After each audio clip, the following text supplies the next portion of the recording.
जी हाँ, आप बिल्कुल सही जगह पे हैं, आप सही वीडियो देख रहे हैं। अगर आप सोच रहे हैं एक नया फ़ोन, एक नया स्मार्टफोन खरीदने की, मैं कुछ पॉइंट्स क्लियर करूंगा आपके, जिनसे आपको मदद मिलेगी एक नया फ़ोन डिसाइड करने में कि आपके काम का स्मार्टफोन कौन सा है और कौन सा आपके काम का नहीं है। तो क्या आप तैयार हैं? सबसे पहला जो पॉइंट मैंने रखा है वो रखा है बजट को।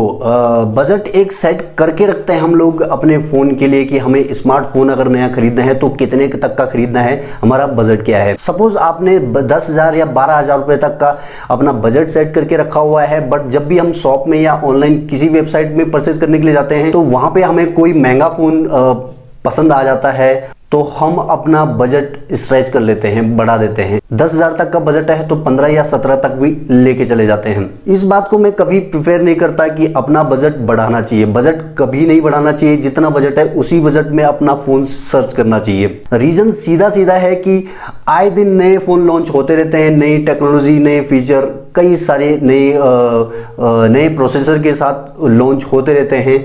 तो जब भी कोई नया फ़ोन मार्केट में आता है तो हमें अपने पुराने फ़ोन से बोरियत सी आ जाने लगती है और हमें नया फ़ोन चाहिए होता है। बट हम बजट से बाहर पहले ही हैं, तो ऐसे में होता है क्या है कि हम फंस जाते हैं, हम नया फ़ोन नहीं परचेज कर पाते। तो इसलिए मेरी सलाह है कि कभी अपने बजट से बाहर नहीं जाना चाहिए फ़ोन के मामले में। स्मार्टफोन डिसाइड करने के लिए सबसे अच्छा, जो सबसे बेस्ट तरीका है वो है एक कागज़ लो और एक पेन लो और चीज़ें नोट डाउन करो। जो आपके पॉइंट्स हैं उन्हें नोट डाउन करो, जैसे कि आपने पिछले 4-5 साल में कितने फ़ोन यूज़ करे, कौन कौन से फ़ोन यूज़ करे और उनमें क्या क्या प्रॉब्लम्स थी और क्या क्या अच्छी बातें थी जो आपको पसंद आई हो। और जितने भी फ़ोन अभी तक आपने यूज़ किए उसमें से ये चीज़ आपने निकालनी है, क्या मैंने इसको ज़्यादा कॉलिंग के लिए यूज़ किया है, या मैंने वीडियोस या फोटोज़ बहुत लिए हैं, या मैंने गेम्स बहुत सारे खेले हैं, मैं गेम्स बहुत ज़्यादा खेलता हूँ, क्या मैं मल्टीटास्किंग यूज़ करता हूँ, काफ़ी सारी एप्लीकेशन एक साथ यूज़ करता हूँ, या मैं टाइपिंग काफ़ी सारी करता हूँ, मतलब चैटिंग हो या ईमेल्स वगैरह हो, क्या मैं फ़ोन को लेके ट्रैवलिंग करता हूँ, यानी कि इधर उधर जाने का मेरा काम है। ये सब चीज़ें नोट डाउन जरूर करनी है। उसके बाद आपको इजी हो जाएगा अपना नया फ़ोन डिसाइड करने के लिए कि मेरे लिए कौन सा फ़ोन बेस्ट रहेगा। अब जब आपने ये लिस्ट तैयार कर दी है तो अब बढ़ते हैं डिसीजन की ओर कि कैसे डिसाइड करें कि आपके लिए बेस्ट फ़ोन कौन सा रहेगा। सबसे पहली जो चीज़ आपने देखनी है वो देखनी है फ़ोन का स्क्रीन साइज। स्क्रीन साइज क्या होना चाहिए? मार्केट में काफ़ी सारे स्क्रीन साइज के फ़ोन अवेलेबल हैं। 3.5 इंच, 4 इंचेस, 4.5 इंचेस, 5.1, 5.5, 5.7, 6 इंचेस, या उससे बड़ी की तरफ आप अगर जाते हैं तो टैबलेट्स आ जाते हैं 7 इंचेस, 7.5 इंचेस। काफ़ी सारे ऑप्शन अवेलेबल हैं, बट आपके लिए बेस्ट कौन सा है उसको आपने ही डिसाइड करना है। कैसे डिसाइड करना है? अगर आपकी जॉब डेस्क जॉब है, मतलब बैठने का काम है, तो आप किसी भी साइज़ का फ़ोन लेंगे तो आपके लिए ज़्यादा दिक्कत नहीं होने वाली है। बट अगर आपका ट्रैवलिंग का काम है, आपका सेल्स मार्केट का काम है, तो आपको क्या करना होगा कि बार बार फ़ोन को पॉकेट में डालना, पॉकेट से निकालना, यूज़ करना, टाइपिंग करना, चैटिंग वगैरह अगर जो भी है, व्हाट्सएप या ईमेल्स वगैरह यूज़ करना है। और अगर सिंगल हैंडेड यूज़ है आपका, 5 इंच डिस्प्ले वाला जो स्मार्टफोन होगा तो वो बेस्ट रहेगा। वो सिंगल हैंड यूज़ कंफर्टेबल होता है, सिंगल हैंड से आप उसे यूज़ कर सकते हैं, आसानी से ऑपरेट कर सकते हैं और आसानी से पॉकेट में इन और आउट भी कर सकते हैं। तो ऐसे में प्रेफर मैं करूँगा 5 इंच से कम वाला स्मार्टफोन लें, तो ये आपके लिए कंफर्टेबल रहेगा। और अगर आपकी डेस्क जॉब है, बैठने की जॉब है, तो आप 5 इंच से ज़्यादा का डिस्प्ले वाला फ़ोन भी ले सकते हैं। नेक्स्ट जो पॉइंट है वो है स्क्रीन रेजोल्यूशन। अगर आप बहुत ज़्यादा आउटडोर फ़ोन यूज़ करते हैं, यानी कि आपका ट्रैवलिंग का काम है और फ़ोन यूज़ करना होता है, तो आपने फील किया होगा कि बहुत सारे फ़ोन में ये दिक्कत आती है कि फुल ब्राइटनेस करने के बाद भी फ़ोन में दिक्कत आती है देखने में। तो ऐसे में आपने ध्यान देना है कि आपके नए फ़ोन की जो डिस्प्ले है वो कम से कम HD, फुल HD हो। दोस्तों कमेंट में मुझे ज़रूर बताना, आप कमेंट नहीं करते हो, कमेंट में ज़रूर बताया करो कि वीडियो कैसी लगी, हेल्पफुल है कि नहीं है, इन्फॉर्मेटिव है कि नहीं है, मुझे क्या सुधार करना चाहिए, कैसी वीडियो बनानी चाहिए, ऐसी वीडियो बनानी चाहिए कि नहीं बनानी चाहिए, मुझे बता दिया करो कमेंट में। और शेयर भी किया करो अपने फेसबुक, व्हाट्सएप, ट्विटर, जहाँ भी कर सकते हो शेयर किया करो, ताकि मुझे मोटिवेशन मिल सके और मैं ऐसी ही इन्फॉर्मेशन वाली वीडियो और बना सकूँ आपके लिए। अगला जो पॉइंट निकल के आता है वो निकल के आता है प्रोसेसर। ये काफी जरूरी पॉइंट है और आपको भी पता है प्रोसेसर पे ही डिपेंड करता है पूरे फोन की परफॉर्मेंस। ये पॉइंट काफी जरूरी है, इस पे आपको जरूर ध्यान देना चाहिए कि आपके फोन में प्रोसेसर कौन सा लगा हुआ है। मार्केट में आए दिन इसका अपग्रेडेशन चलता रह रहा है। अभी जो मार्केट में अवेलेबल है वो काफी सारे अवेलेबल हैं प्रोसेसर, जैसे कि स्नैपड्रैगन 805, 810, 820, 821, 825। अगर आप अपने नए स्मार्टफोन से गेम खेलने वाले हैं, गेम आप बहुत ज़्यादा पसंद करते हैं, बहुत ज़्यादा खेलते हैं, तो आपको हाई प्रोसेसर चाहिए होता है, अच्छे से अच्छा प्रोसेसर चाहिए होता है।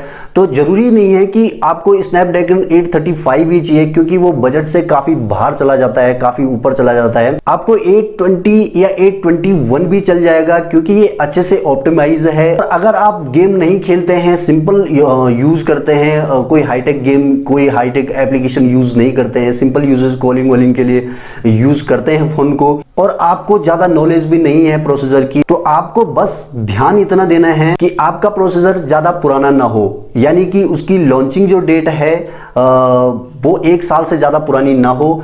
आपने जरूर से फोन लेते समय, फोन खरीदने से पहले सर्च जरूर करना है उसके प्रोसेसर के बारे में कि ये प्रोसेसर कब लॉन्च हुआ था इंडिया में। अगर वो 1 साल से पुराना है तो हो सकता है उसकी परफॉर्मेंस इतनी अच्छी नहीं हो, और अगर वो 1 साल से नया है तो जाहिर सी बात है वो लेटेस्ट है और उसकी परफॉर्मेंस बेस्ट है आपके लिए। अगला जो पॉइंट है वो है कॉलिंग विद वोल्टी फोन्स। मैंने अधिकतर लोगों को नए स्मार्टफोन खरीदने के बाद शिकायत करते हुए देखा है कि मेरे फोन में जियो सिम काम नहीं कर रहा है, सपोर्ट नहीं कर रहा है, नेटवर्क नहीं आ रहा है। तो उसमें उसे बाद में पता चलता है जब कोई बताता है उसे कि ये वोल्टी सपोर्टेड नहीं है। तो आपने श्योर करना है कि जब भी आप नए स्मार्टफोन को खरीदने जाएं तो अगर वो डुअल सिम सपोर्टेड है तो दोनों सिम वोल्टी सपोर्टेड होना बहुत जरूरी है। जियो ही नहीं, अब जो भी नेटवर्क प्रोवाइडर हैं जैसे कि एयरटेल, आइडिया, वोडाफोन हो गया, वो सारे के सारे वोल्टी टेक्नोलॉजी में शिफ्ट होने जा रहे हैं।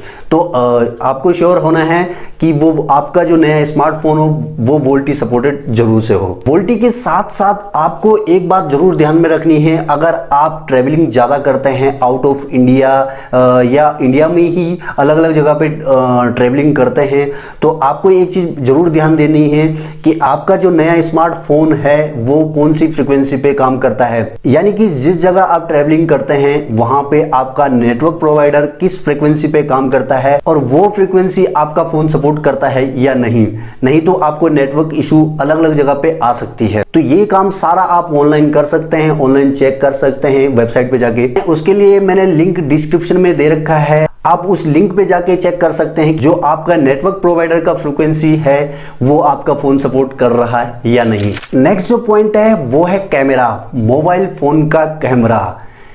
आजकल मार्केट में तो रेस सी लगी हुई है स्मार्टफोन के ब्रांड्स में कि कौन सबसे अच्छा कैमरा दे सकता है, कौन सबसे अच्छा सेल्फी कैमरा देगा।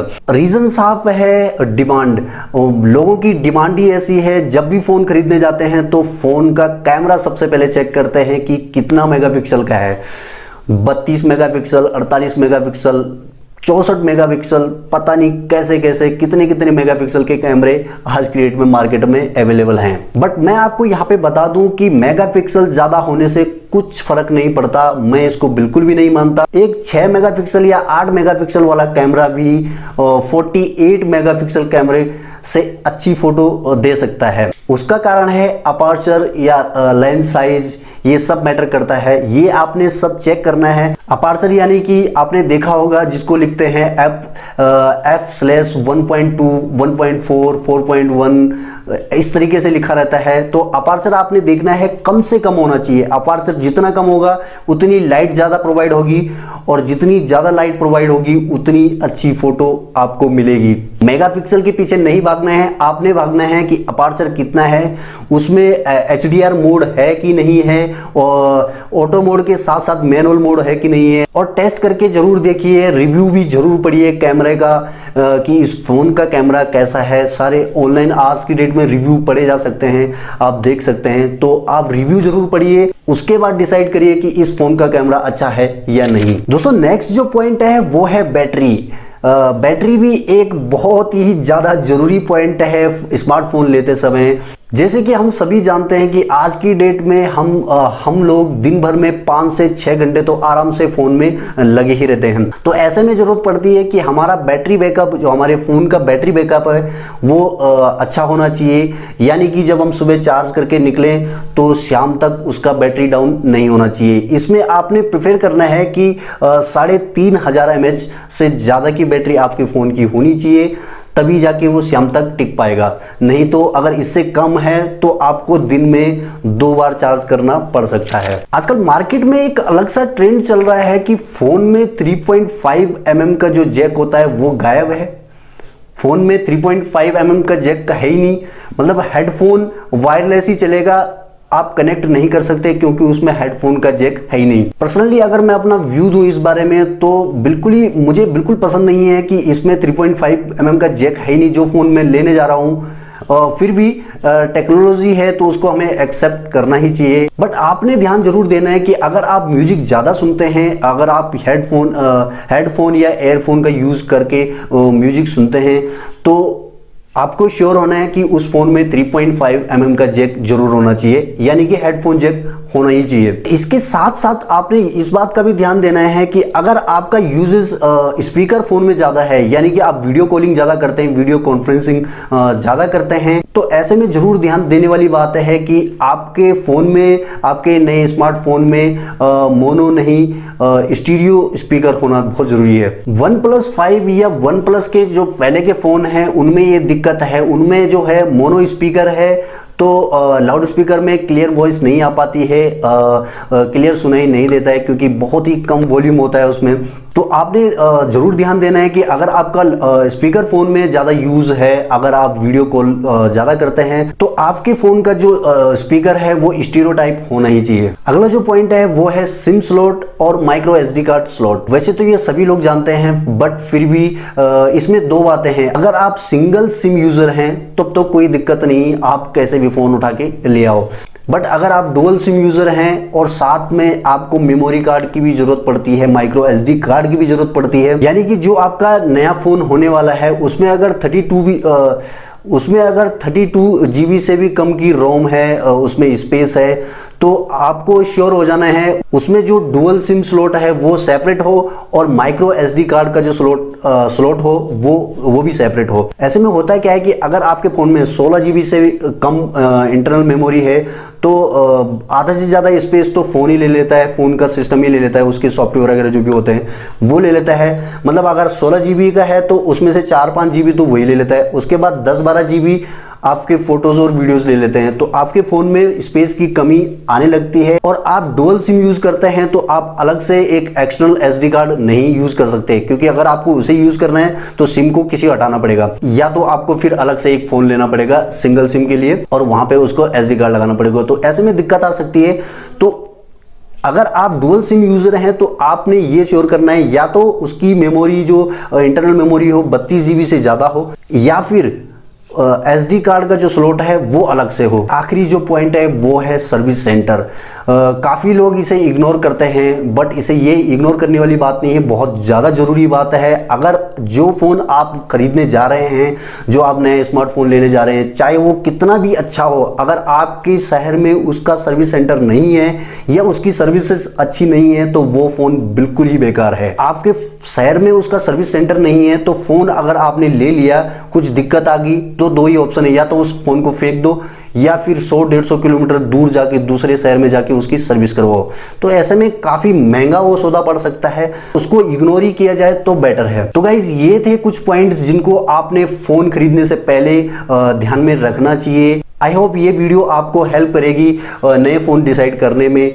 अगर वीडियो में कुछ भी अच्छा लगा हो तो प्लीज़ लाइक करना, शेयर करना ज़्यादा से ज़्यादा अपने फ्रेंड्स के साथ, ताकि उनको भी ये दिक्कत ना आए। और चैनल में पहली बार आए हो तो सब्सक्राइब करके बेल आइकन को जरूर प्रेस करके रखना, ताकि मैं जब भी ऐसी इन्फॉर्मेटिव वीडियो लेके आऊँ तो आप तक उसकी नोटिफिकेशन सबसे पहले मिल पाए। मैं मिलता हूँ अगली वीडियो में, तब तक के लिए गुड बाय।